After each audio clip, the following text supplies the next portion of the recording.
Students are getting dumber, but it's not why you think. Or is it? Walk, walk in, chest great, we don't play. Staff talk sharp like a quiz on a Monday. Whiteboard wars, yeah, we grade all day. If you can't take that heat, stay out the hallway. Hey, this is the staff room. Say it loud, say it loud. The staff room. Let's get into it. Okay, so welcome back to the staff room. My name is Dr. Matos, author of How School Leaders Motivate Teachers in Real Classrooms, The Practitioner's Guide. You can go ahead and pick it up at Amazon, the link in the description. Students are getting dumber. This has been a topic that's been discussed for the last couple of weeks. I'm sure it was discussed prior to that, but it really started to pick up steam in the last few weeks. Now, are students getting dumber? Well, according to the research, there was a 10-year study done, and yes, students are in fact doing worse in school than their predecessors.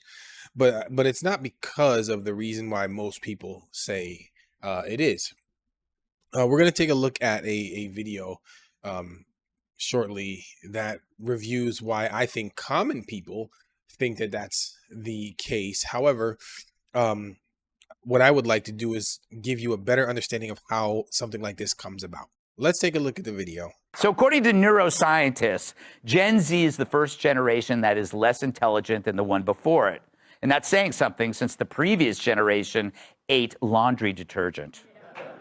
But kids born between 97 and 2010 underperformed on basically every cognitive measure, from basic attention, memory, literacy, numeracy, whatever, executive function, and general IQ.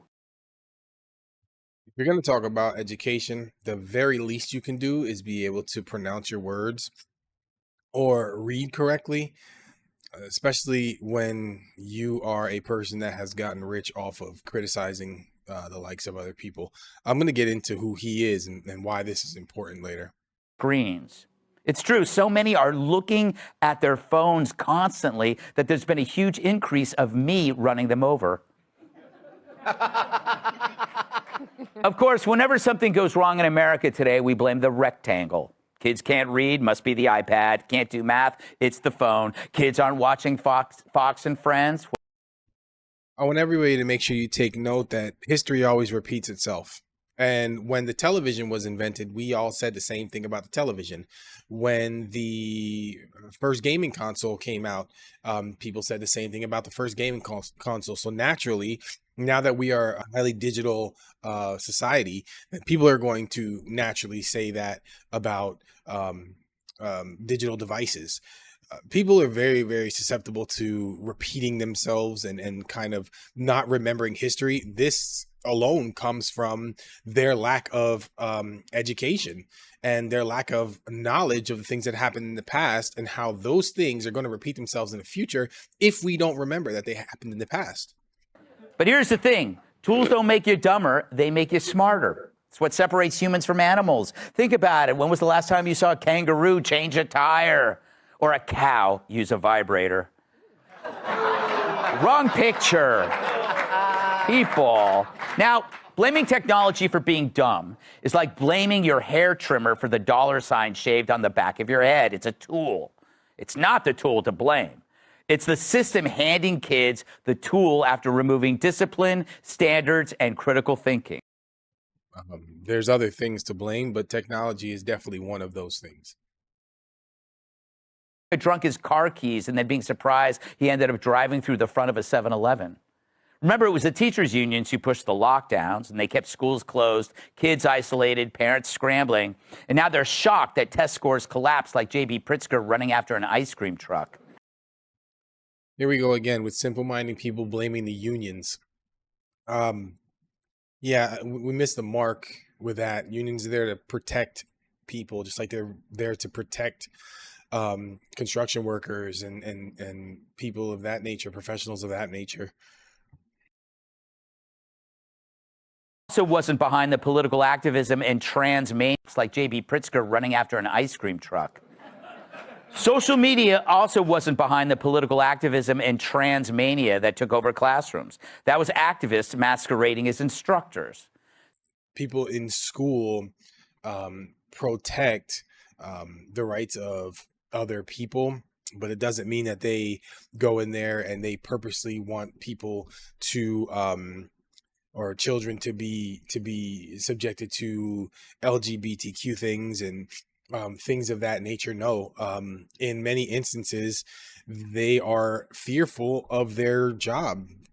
They don't want to be sued by parents. It all falls back on parents because if you discriminate by any means, it comes back on you as the teacher. It doesn't mean that you're pro all of these things and you just want kids to be spoon-fed propaganda just because you're a teacher. No, we don't try to, or teachers don't try to spoon-fed anybody any sort of propaganda. We try to keep our kids as far away from those types of things as possible. But the problem is that you have parents who come in and they will cause trouble, which is not always fair, but you cannot blame the educator for that.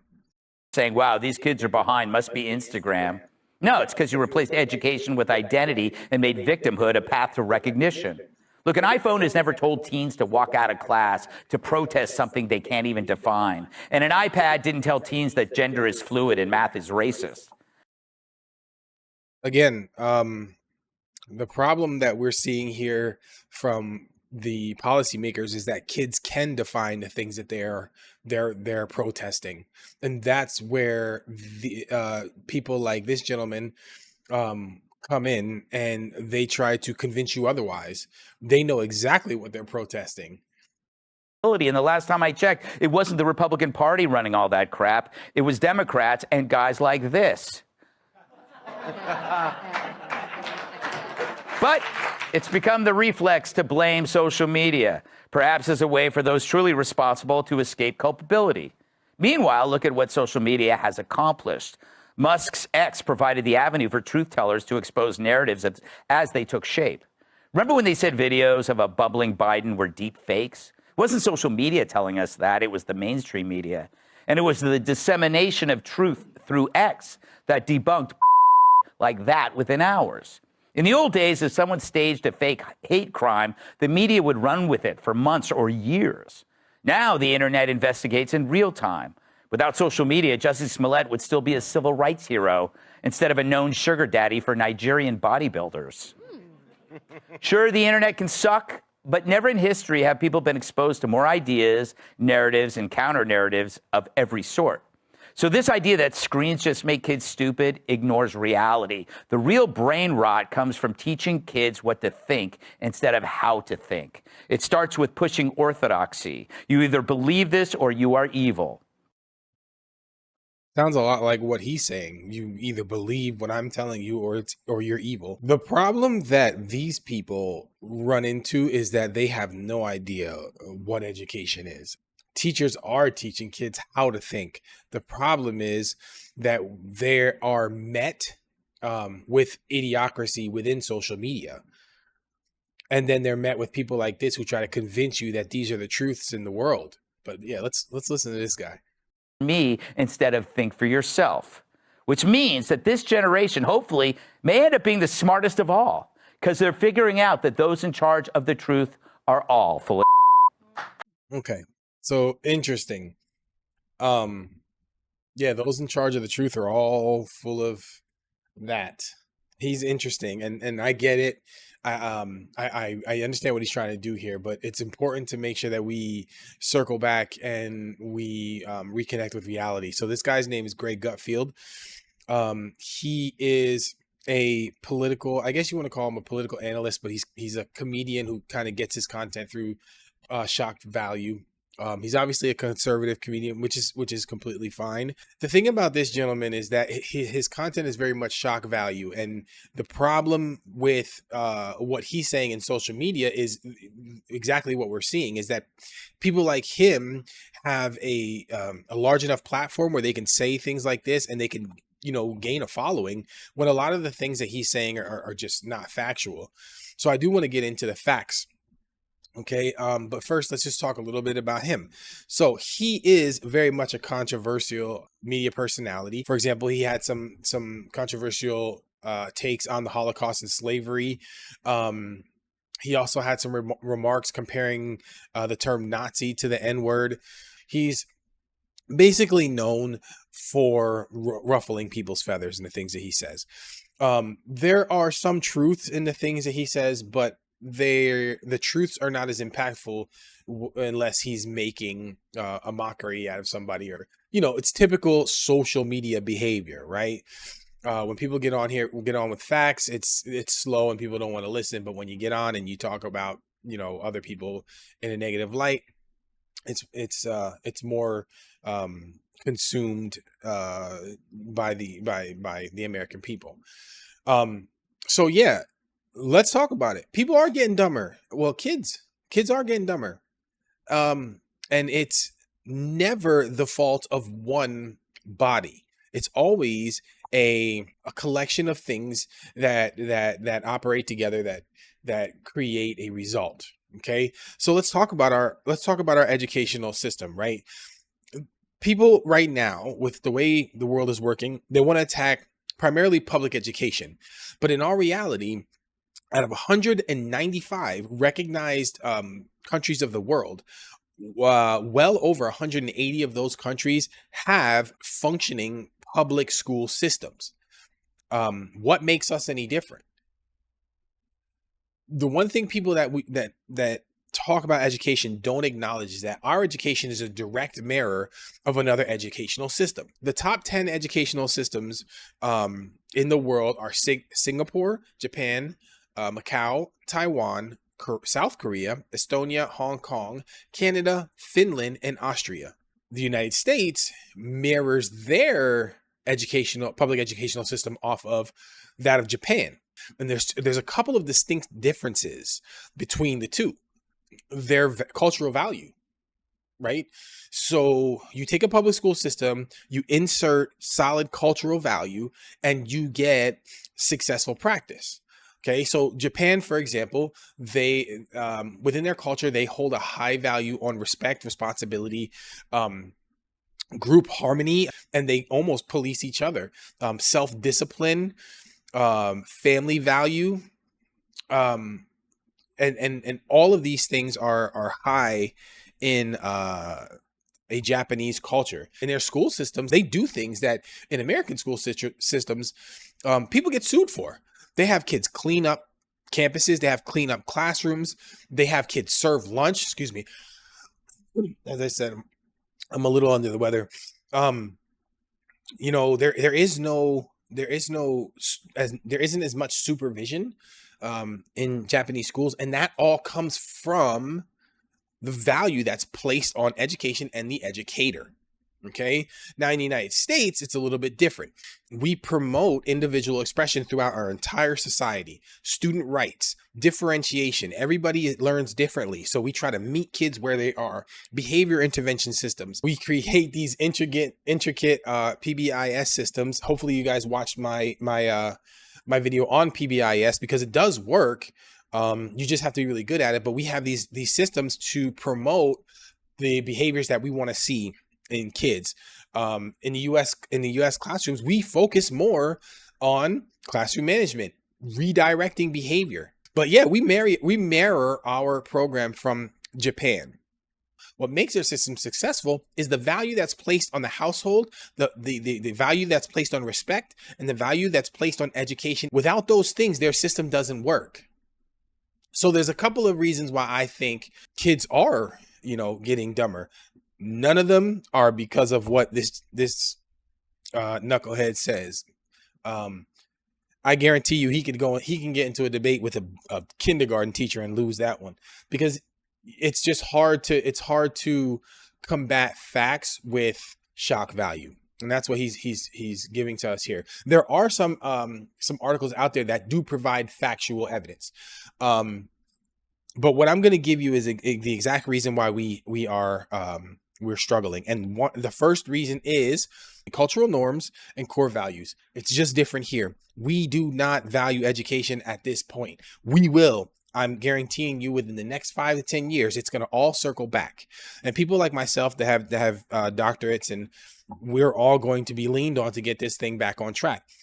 Education is not going to stop, nor is it going to be homeschooled, because right now the economy is so crippled that it doesn't allow people to work only one job a household. So there's really nobody that's going to homeschool your kids unless you can afford to get a teacher in your house. Okay. So yeah, our culture just doesn't look at education as something it needs right now, when in reality, it's exactly what our culture needs. The next thing is accountability. Okay. We place too much accountability in the laps of the teachers. Why? Because it's easy for us to blame them. It's easy for us to blame the leaders in our schools. These are the school-based bodies. Why? Because they have nobody else to blame. The only other person that they can hold accountable is the students and the families. And we've already said, families control schools. Why? Because they sue schools. They control policies. Why? Because they sue schools. They have taken so much money from these facilities and these programs and these school districts that schools are afraid to act on anything that they need to act on, like behavior. Okay. So in this case, we're going to have to reinstall the accountability within where it should be most, and that's within the student. Within the family. The next reason why kids are not learning at the rates they need to is because the policy-making process is broken. We should never make disconnected policies. The policy-making process starts from identifying the need, right? But they do so from a federal level, okay? They identify the need, and then they try to align that need based off of the legislature that's already created or that they're wanting to create. Okay. They look at data trends. They look at those things, but they don't consult with the people they need to consult with. You can't make unilateral decisions that are going to properly affect the people that they need to affect. We want to make, policies based off student behavior, school safety, and those things. They have no idea what is causing those things.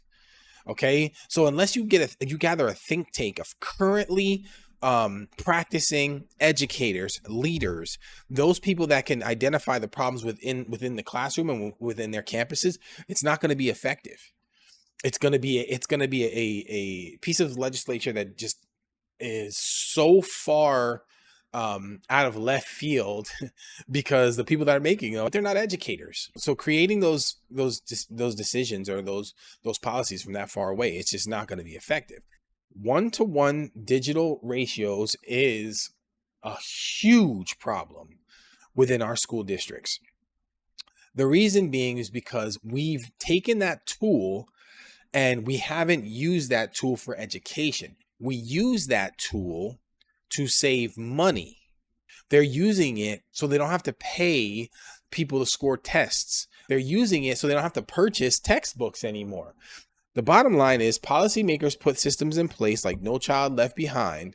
Those systems, along with the ability for families to just sue, and the parents who are just not strong enough to redirect or accept the fact that their kid is an issue, have contributed primarily to the inability of schools to be able to educate properly. I just don't see this same behavior in athletics, which I am a strong proponent of, where a coach can curse you out, grab you by your face mask, whip you around, push you around, and parents are okay with this. But a teacher can't force you to do your homework? That just doesn't make sense. The biggest problem is that we need educators to make policies. We need educators to create avenues and for students to learn. We need educators to assess curriculum content. And we need families to hold education at the same value that they used to hold it. We've been doing great for many years, but it wasn't until the last 5 years that people are looking at schools like, oh, teachers aren't teaching. And no, it's not the case at all. Teachers are teaching. The problem is the policymakers are too far disconnected. And we need some more educators to make policies within education. Get educators where they need to be so we can fix the educational system. Put accountability where it needs to be. Students and families, that's where it needs to be. The educators can hold a specific percentage, but the most come from the people that are expected to do the work. Make your educational system process-based, not result-based. Let's remember where we come from here. This world's not going to get any better unless we start to put some trust in each other, because the bottom line is the most educated people in the world are now looked at as the most dumb people in the world, and the dumbest people in the world are now looked at as gods. Welcome to the United States. I'm out of here. Walk in, chest great, we don't play. Staff